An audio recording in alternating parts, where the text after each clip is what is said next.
Experiencing a no key found message on your 2021-2023 Cadillac Escalade, especially with a push button start, usually means your key fob battery is dead or malfunctioning.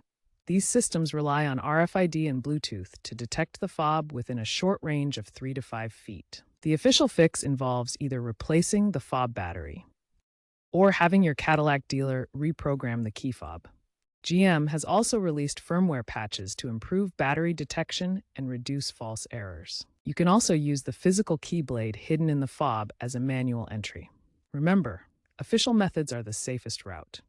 While unofficial bypass methods circulate online, especially via OBD2 port dongles, be cautious.